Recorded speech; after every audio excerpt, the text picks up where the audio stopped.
proper pre-trip is essential to ensure the safe delivery of students to their destination in a timely manner.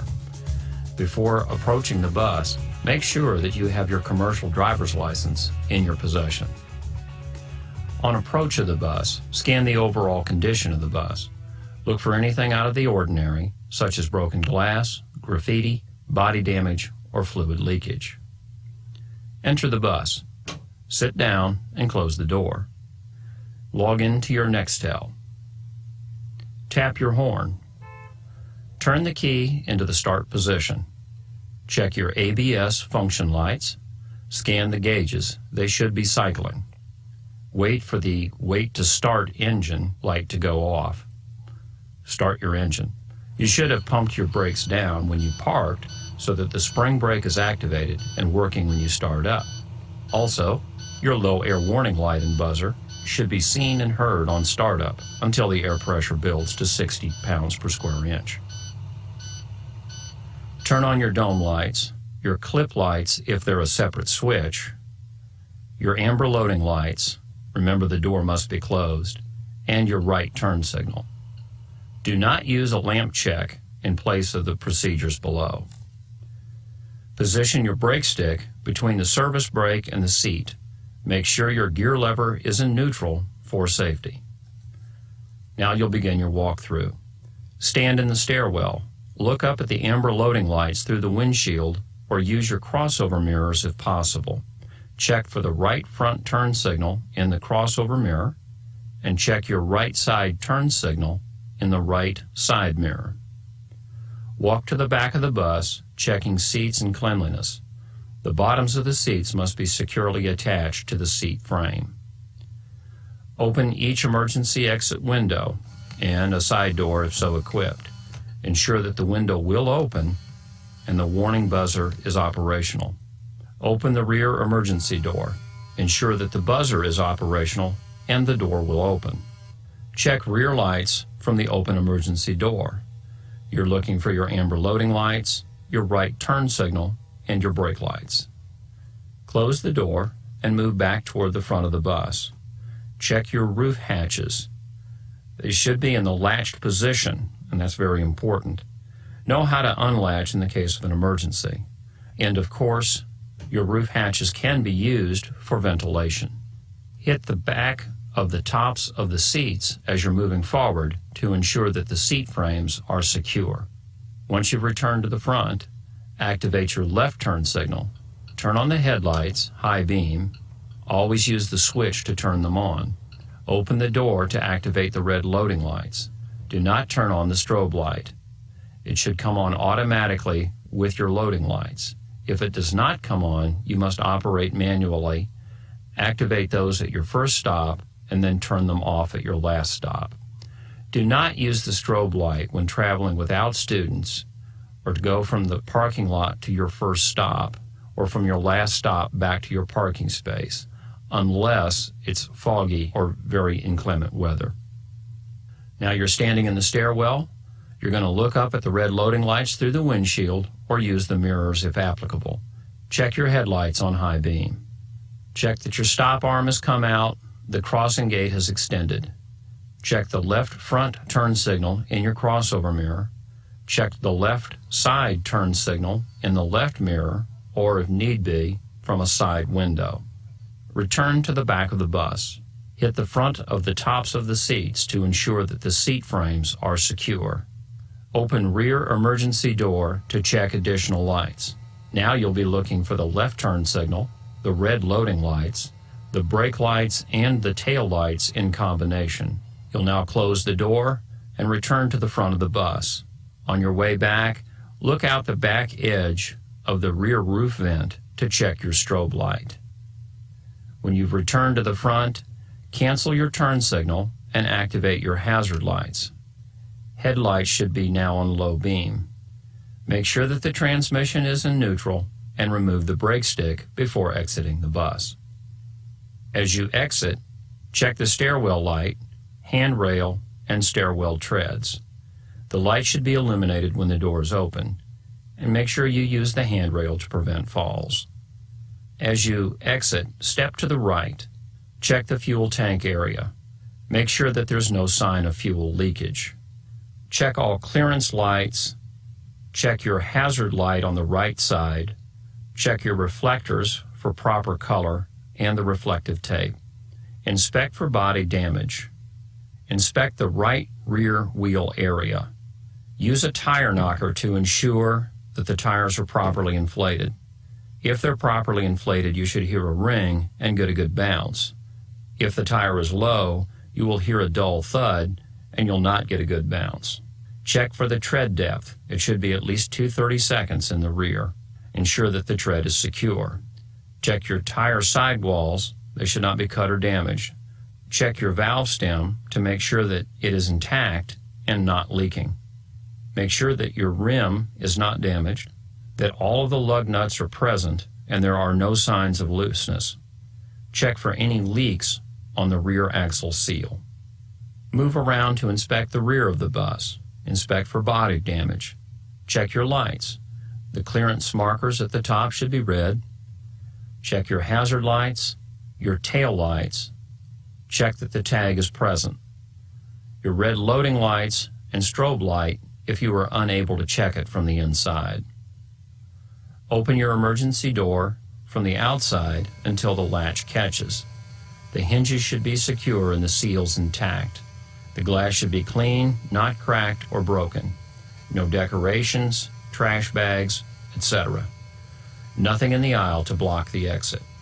Release the latch to close, do not force. Inspect your tailpipe.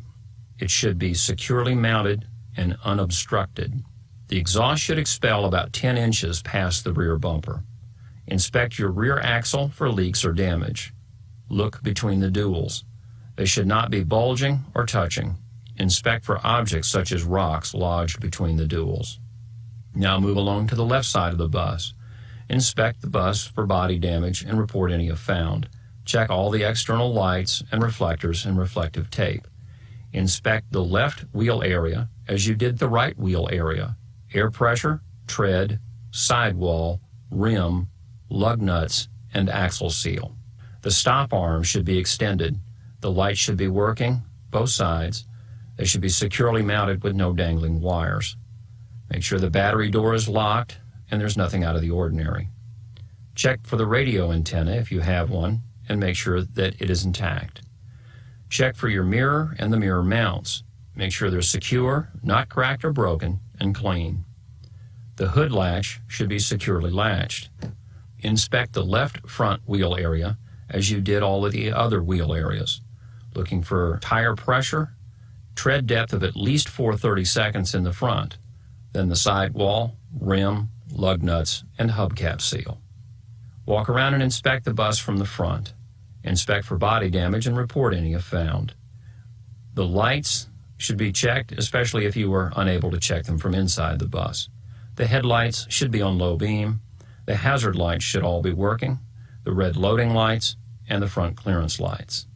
The crossing gate should be fully extended. There should be nothing dangling underneath and no visible sign of leakage. Now move along to the right side. Check your right side mirror mounts and mirrors. Make sure they're secure, not cracked or broken, and that they're clean. Make sure the right side hood latch is secure. Check the right front wheel area as you did the left front wheel area. Remember, air pressure, tread depth, at least 4/32, sidewall, rim, lug nuts, and hubcap seal. Enter the bus. Inspect the fire extinguisher. It is federally mandated for all commercial vehicles, especially for school buses. The indicator should be in the green and fully charged, and it should be secured in its holder. Inspect the first aid and body fluid cleanup kit. Those are also federally mandated for school buses. They should be secured to the bus and fully stocked. Locate and inspect the reflective triangles. Verify cards are present. Make sure you have a current insurance card and a card stating what to do in case of an accident. Oftentimes those cards are the same card reproduced back to back. Sit in the driver's seat. Adjust the driver's seat. The air seat must be locked. You should not be bouncing around. With your feet on the floor and hands on the opposite side of the steering wheel, turn steering wheel to the right. Your elbow should stop against your body.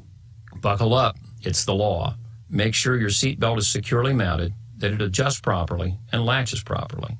You must wear your seat belt as designed. If your belt is uncomfortable, let the shop assist you. Now, check all mirrors for proper adjustment. It should be done in accordance to Federal Motor Vehicle Safety Standard 111. Of course, the mirrors should be clean, and there should not be any condensation or anything else blocking your view. Now we're going to check the windshield, wipers, wiper blades, washer fluid, sun visor, and rear view mirror. Your washer fluid should work, and your wiper blades and arms should be secure, not damaged, and operate smoothly. The windshield should be clean with no illegal stickers or decorations. There should be no drink cups, pencil holders, etc. placed in the windshield or the service window area. And there should be nothing hanging from the sun visor or the rear view mirror. They should be clean and free of decorations. Do not obstruct with opaque material. Your heaters, defrosters, and fans should all be checked separately, and all the blowers should work. Adjust the interior temperature control valve. The valve should be set fully on or off to reduce the chance of fluid leakage. Check all your gauges. The oil pressure should increase with acceleration. The temperature gauge should not be running hot. The ammeter voltmeter gauge should be in the safe range, generally 12 to 14 volts. The fuel gauge reads no less than 1/2 tank. The air supply gauge should read between 100 and 125 psi. With the service brake covered and sitting in your seat, place the transmission in reverse and listen for the backup alarm. Now some quick brake checks. You've already checked the spring brake and low air warning when you started up the bus. Now we're going to check the air leakage rate. Turn the engine off and place the key back in the on position. Firmly apply pressure to the service brake pedal and hold. After the initial drop, watch the air gauges for 1 minute. The air loss should be less than 3 psi. Restart your engine. Check your parking brake by placing the gear lever in drive with the parking brake on. Gently accelerate. The bus should not move. For the service brake check, you will do this after you've finished your pre-trip and you're about ready to proceed out on the roadway. You want to check it before you leave the parking lot and enter the roadway. To do so, accelerate to about 5 miles an hour and apply the service brake firmly. The bus should stop straight with no pulling to one side or a tugging feeling. Before you leave, fill out your pre-trip form. You're federally mandated to perform a vehicle inspection. It will be one of the first things the investigator will ask for in the event of an accident. Any defects should be noted on the pre-trip form, and they must be initialed by the shop foreman or assistant foreman upon repair. If you have a special needs bus, it will require some additional inspections. Make sure that the lift is operational. Make sure the wheelchair securements are available and not frayed, damaged, or twisted. Make sure that your car seats are secured. The harnesses are not twisted or frayed. You should have a seat belt cutter present. It is required. And make sure that you inspect your special education emergency bag.